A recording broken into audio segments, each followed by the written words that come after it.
Private ಸೆಕ್ಟರಲ್ಲಿ ಕೆಲಸ ಮಾಡ್ತಿರುವಂಥ ನೌಕರರೇ, ಕಾರ್ಮಿಕರೇ, KSRTC, BMTC ನಿವೃತ್ತ ನೌಕರರೇ, ಪಿಂಚಣಿದಾರರೇ, ಹಲವಾರು ದಿನಗಳಿಂದ ಹೋರಾಟಗಳನ್ನು ಮಾಡ್ತಾಯಿದ್ದೀರಿ.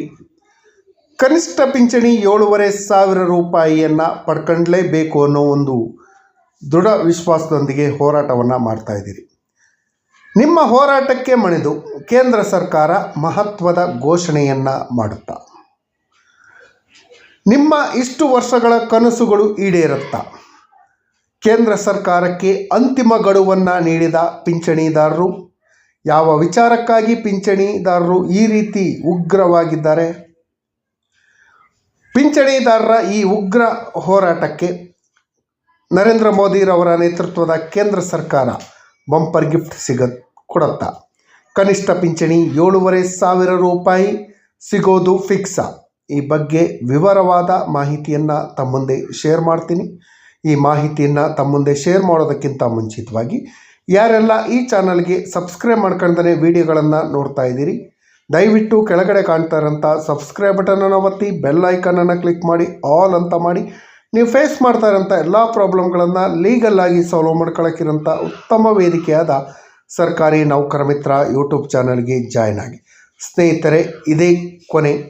ಇನ್ನು ಮುಂದೆ ನಾವು ಕನಿಷ್ಠ ಪಿಂಚಣಿ 7,500 ರೂಪಾಯಿ ಪಡೆದೇ ತೀರುತ್ತೇವೆ. ಪಿಂಚಣಿ ಸಿಗೋದು ಫಿಕ್ಸ್. ಅದಕ್ಕಾಗಿ ಅಂತಿಮವಾದ ಹೋರಾಟ ಇಲ್ಲಿದೆ. 27ರಂದು ನಮ್ಮ ನಾಡಿನ BMTC, KSRTCಯ ನಿವೃತ್ತ ನೌಕರ ಸಂಘದಿಂದ ಬೃಹತ್ ಪ್ರತಿಭಟನೆ ಇದೆ. EPS ಪಿಂಚಣಿದಾರರ 43ನೇ ಪ್ರತಿಭಟನಾ ಸಭೆಯನ್ನು ಬೆಂಗಳೂರಿನ ರಿಚ್ಮಂಡ್ ವೃತ್ತದಲ್ಲಿರುವಂಥ EPFO ಕಚೇರಿಯ ಆವರಣದಲ್ಲಿ ಹಮ್ಮಿಕೊಳ್ಳಲಾಗಿದೆ. ಈ ಪ್ರತಿಭಟನೆಗೆ ಪ್ರತಿಯೊಬ್ಬ ನಿವೃತ್ತ ನೌಕರರು, ಪಿಂಚಣಿದಾರರು ಬನ್ನಿ.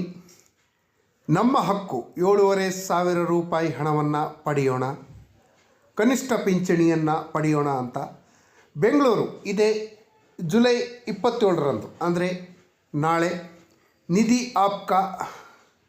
ಆಪ್ಕೆ ನಿಕಟ್ ಅಂದರೆ ಕನಿಷ್ಠ ಪಿಂಚಣಿ ನಿಮ್ಮ ಹತ್ತಿರ ಇದೆ. EPS ಪಿಂಚಣಿದಾರರು 43ನೇ ಪ್ರತಿಭಟನಾ ಸಭೆಯನ್ನು ನಗರದ ರಿಚ್ಮಂಡ್ ವೃತ್ತದಲ್ಲಿ EPFO ಕಚೇರಿ ಆವರಣದಲ್ಲಿ ಹಮ್ಮಿಕೊಳ್ಳಲಾಗಿದೆ ಅಂತ ಹೇಳಿ BMTC ಹಾಗೂ KSRTC ನಿವೃತ್ತ ನೌಕರ ಸಂಘದ ಅಧ್ಯಕ್ಷರಾದ ನಂಜುಂಡೇಗೌಡರು ತಿಳಿಸಿದ್ದಾರೆ.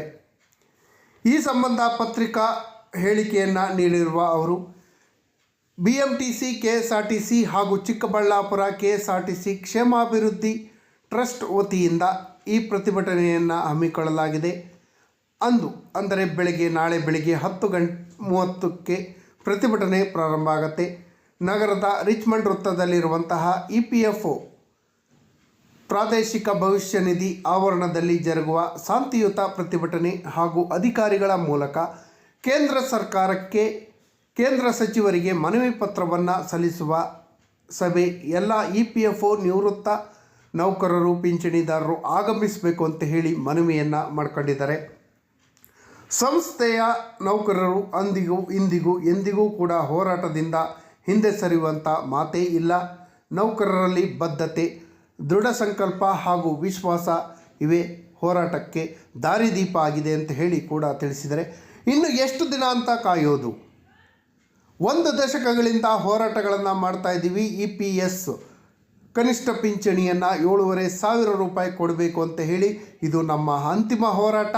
ಕೇಂದ್ರ ಸರ್ಕಾರಕ್ಕೆ ಇದೇ ನಮ್ಮ ಕೊನೆಯ ಗಡುವು ಅಂತ ಹೇಳಿ ಕೂಡ ತಿಳಿಸಿದರೆ, ಪಾರ್ಲಿಮೆಂಟ್ನ ಮುಂಗಾರು ಅಧಿವೇಶನ ಮುಗಿಯೋ ಹೊತ್ತಿಗೆ, ಅಂದರೆ ಮುಂಗಾರು ಅಧಿವೇಶನ 20ನೇ ತಾರೀಕು ಪ್ರಾರಂಭ ಆಗಿದೆ. ಆಗಸ್ಟ್ 13ರ ಒಳಗಾಗಿ ನಮ್ಮ ಮೂಲಭೂತ ಬೇಡಿಕೆಯಾದ 7,500 ರೂಪಾಯಿ ಪ್ಲಸ್ ಭತ್ಯೆ ಹಾಗೂ ವೈದ್ಯಕೀಯ ಸೌಲಭ್ಯಗಳನ್ನು ನೀಡಬೇಕು ಅಂತ ಹೇಳಿ ಅಂತಿಮ ಗಡುವನ್ನು ಮುಂದಿನ ತಿಂಗಳ 13ಕ್ಕೆ ಅಂತಿಮ ಗಡುವನ್ನು ನೀಡಿದರೆ, ಜೊತೆಯಲ್ಲಿ ನ್ಯಾಯಾಲಯಗಳ ತೀರ್ಪುಗಳನ್ನು ಅನುಷ್ಠಾನಗೊಳಿಸಬೇಕು.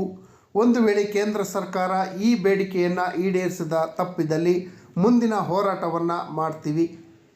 ನ್ಯಾಯಾಲಯದ ತೀರ್ಪುಗಳನ್ನು ಅನುಷ್ಠಾನಗೊಳಿಸಬೇಕು. ಇಷ್ಟು ವರ್ಷಗಳ ಕಾಲ ಶಾಂತತೆ ಹಾಗೂ ಸಂಯಮದಿಂದ ನಡೆದುಕೊಂಡಿರುವಂಥ ನಿವೃತ್ತರು ಇನ್ನು ಮುಂದೆ ಅವರ ಪರೀಕ್ಷೆ ಮಾಡೋದು ಬೇಡ, ಅವರ ಸಹನೆಯನ್ನು ಪರೀಕ್ಷೆ ಮಾಡಬೇಡಿ ಅಂತ ಹೇಳಿ ಕೇಂದ್ರ ಸರ್ಕಾರಕ್ಕೆ ಇದೇ ಸಮಯದಲ್ಲಿ ಎಚ್ಚರಿಕೆಯನ್ನು ನೀಡಿದರೆ, ಪಾರ್ಲಿಮೆಂಟ್ ಮುಂಗಾರು ಅಧಿವೇಶನ ಲೋಕಸಭೆ ಹಾಗೂ ರಾಜ್ಯಸಭೆಗಳಲ್ಲಿ EPS ಅಂಶಗಳಿಗೆ ಸಂಬಂಧಪಟ್ಟ ಹಾಗೆ ಕ್ವಶನ್ ಅವರ್ಸಲ್ಲಿ ಪ್ರಶ್ನೋತ್ತರ ಕಾರ್ಯಕ್ರಮವನ್ನು ಕೆಲವೊಂದು ದಿನಾಂಕಗಳಂದು ನಿಗದಿಗೊಳಿಸ್ತಾರೆ. ಸದಸ್ಯರು ಕೇಳುವ ಪ್ರಶ್ನೆಗಳಿಗೆ ಕೇಂದ್ರ ಕಾರ್ಮಿಕ ಹಾಗೂ ಉದ್ಯೋಗ ಖಾತೆಯ ಸಚಿವರು ಸಮರ್ಪಕ ಉತ್ತರವನ್ನು ನೀಡಿ ವಿವಾದವನ್ನು ಬಗೆಹರಿಸಬೇಕು. ತಕ್ಷಣ ಕನಿಷ್ಠ ಪಿಂಚಣಿಯನ್ನು 7,500 ರೂಪಾಯಿ ಹೆಚ್ಚಳ ಮಾಡಬೇಕು ಅಂತ ಹೇಳಿ ಇದೇ ವೇಳೆಯಲ್ಲಿ ಒತ್ತಾಯಿಸಿದರೆ, ಒಂದು ವೇಳೆ ಹಾಗೆ ಮಾಡದೇ ಹೋದಲ್ಲಿ ಮುಂದಿನ ದಿನಗಳಲ್ಲಿ ನಮ್ಮ ಹೋರಾಟ ಉಗ್ರ ಸ್ವರೂಪವನ್ನು ತಾಳಲಿದೆ.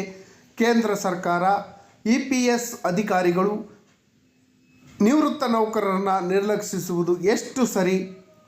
ಏನೇ ಆಗಲಿ ಹೋರಾಟದ ಮೂಲಕ ನಿವೃತ್ತರು ತಮ್ಮ ಹಕ್ಕನ್ನು ಪ್ರತಿಪಾದಿಸಿ ಈ ಹೋರಾಟದಲ್ಲಿ ಜಯ ಪಡೆಯುವುದು ಸತಸಿದ್ಧ ಎಂಬ ಭರವಸೆ ಖಂಡಿತವಾಗಿಯೂ ಇದೆ ಅಂತ ಹೇಳಿ ಇದೇ ವೇಳೆ ತಿಳಿಸಿದರೆ, ಇನ್ನು ದೇಶಾದ್ಯಂತ ಇರುವಂತಹ ಸುಮಾರು 82 ಲಕ್ಷ EPS ನಿವೃತ್ತ ನೌಕರರ ಸಂಕಷ್ಟದ ಬಗ್ಗೆ ಪಾರ್ಲಿಮೆಂಟ್ ಸದಸ್ಯರು ಈ ಬಾರಿ ಧ್ವನಿ ಎತ್ತುತ್ತಾರೆ ಅಂತ ಭಾವನೆ ಇದೆ. ಈ ಬಗ್ಗೆ ನಾವು ಎಲ್ಲ MP ಗಳ ಮನೆಗಳ ಮುಂದೆ ಹೋರಾಟಗಳನ್ನು ಮಾಡಿದ್ದೀವಿ. ನಮ್ಮ ರಾಜ್ಯದ ಉಚ್ಚ ನ್ಯಾಯಾಲಯವೂ ಸೇರಿದಂತೆ ಹೈಕೋರ್ಟ್ ಸೇರಿದಂತೆ ದೇಶದ ಹಲವಾರು ಹೈಕೋರ್ಟ್ಗಳು ನೀಡಿರುವಂಥ ತೀರ್ಪು 2014 ನಂತರ ರಿಟೈರ್ಡ್ ಆದಂಥ ನೌಕರರಿಗೆ ಅಧಿಕ ಪಿಂಚಣಿ ಹೈಯರ್ ಪೆನ್ಷನ್ ನೀಡುವಂತೆ ಆದೇಶವನ್ನು ನೀಡಿತ್ತು. ಅಧಿಕಾರಿಗಳು ಹೊರಡಿಸಿದ್ದ ಕಚೇರಿ ಆದೇಶಗಳು ಕೆಲವೊಂದು ಸುತ್ತೋಲೆಗಳನ್ನು ಸೈಡಿಗೆ ಹಾಕಿ EPS ಪಿಂಚಣಿದಾರರಿಗೆ ಸಲ್ಲಿಸಿರುವ ಜಂಟಿ ಆಯ್ಕೆ ಪತ್ರವನ್ನು ಕಾನೂನುಬದ್ಧವಾಗಿ ಪರಿಗಣಿಸಬೇಕು ಅಂತ ಹೇಳಿ ತೀರ್ಮಾನವನ್ನು ಮಾಡಿತ್ತು ಹಾಗೂ ಜಡ್ಜ್ಮೆಂಟನ್ನು ನೀಡಿತ್ತು.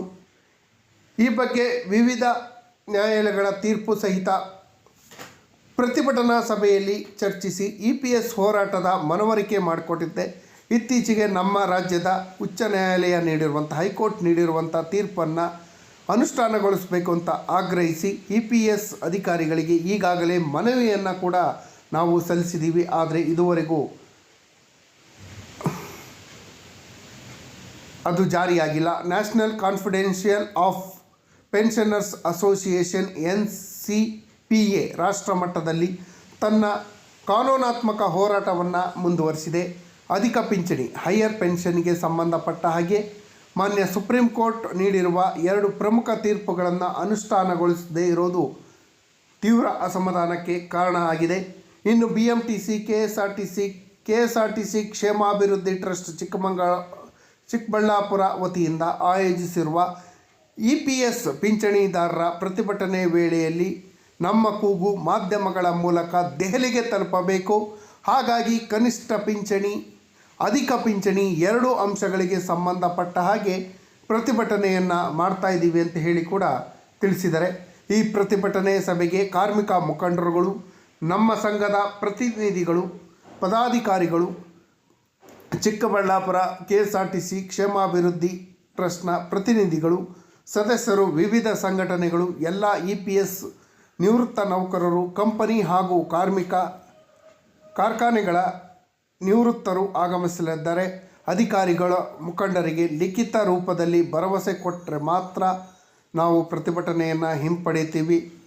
ಕೇಂದ್ರ ಸರ್ಕಾರ ಭರವಸೆಯನ್ನು ನೀಡಲೇಬೇಕು ಅಂತ ಹೇಳಿ ಕೂಡ ಒತ್ತಾಯವನ್ನು ಮಾಡಿದ್ದಾರೆ. ನಮ್ಮ ಹೋರಾಟ ಏನಿದ್ರು EPS ಕನಿಷ್ಠ ಪಿಂಚಣಿ 7,500 ರೂಪಾಯಿಯನ್ನು ಕೊಡಲೇಬೇಕು. ಕೇಂದ್ರ ಸರ್ಕಾರದಿಂದ ಮಹತ್ವದ ಘೋಷಣೆ ಆಗಲೇಬೇಕು. ಈ ಮಳೆಗಾಲದ ಅಧಿವೇಶನದ ವೇಳೆಯಲ್ಲಿ ಜಾರಿ ಬರುವಂಥ ಸಾಧ್ಯತೆ ಹೆಚ್ಚಾಗಿದೆ. EPS ಪಿಂಚಣಿದಾರರಿಗೆ ಬಂಪರ್ ಗಿಫ್ಟನ್ನು ಕೊಡಲೇಬೇಕು. ಈ ಬಗ್ಗೆ ಪ್ರತಿಯೊಬ್ಬರಿಗೂ ಶೇರ್ ಮಾಡಿ ನಮ್ಮ ಹೋರಾಟವನ್ನು ಮಾಡೋಣ. ಕೇಂದ್ರ ಸರ್ಕಾರ ಯಾವ ರೀತಿಯಲ್ಲಿ ಭರವಸೆಯನ್ನು ಕೊಡುತ್ತೋ ಆ ಭರವಸೆ ಮೇಲೆ ನಮ್ಮ ಹೋರಾಟ ನಿಂತಿದೆ. KSRTC BMTC ನಿವೃತ್ತ ನೌಕರರು ಹಾಗೂ ಎಲ್ಲ EPF ಪಿಂಚಣಿದಾರರು ಇದಕ್ಕೆ ಬರಲೇಬೇಕು. ಇದು ನಮ್ಮ ಅಂತಿಮ ಗಡುವು. ಈ ಗಡುವು ಡೆಡ್ಲೈನನ್ನು ಕೇಂದ್ರ ಸರ್ಕಾರ ಪರಿಗಣಿಸಿ ತಕ್ಷಣ EPS ಪಿಂಚಣಿ ಹೆಚ್ಚುವರಿ ಪಿಂಚಣಿ ಹಾಗೂ ಕನಿಷ್ಠ ಪಿಂಚಣಿಯನ್ನು ಕೊಡಬೇಕು. ನಮ್ಮ ಹಕ್ಕು. ಜುಲೈ 27ರಂದು EPFO ಕಚೇರಿ ಆವರಣದಲ್ಲಿ ನಿರ್ಣಾಯಕ ಹೋರಾಟವನ್ನು ಮಾಡೋಣ. EPS ಕನಿಷ್ಠ ಪಿಂಚಣಿ 7,500 ರೂಪಾಯಿ ಪಡೆಯೋಣ. ಹೆಚ್ಚುವರಿ ಪಿಂಚಣಿ ಪಡೆಯೋಣ. ಒಗ್ಗಟ್ಟೆ ನಮ್ಮ ಶಕ್ತಿ, ನಮ್ಮದೇ ಜಯ ಅಂತ ಹೇಳ್ತಾ ಈ ಮಾಹಿತಿ ನೋಡಿದ್ದಕ್ಕೆ ಧನ್ಯವಾದ.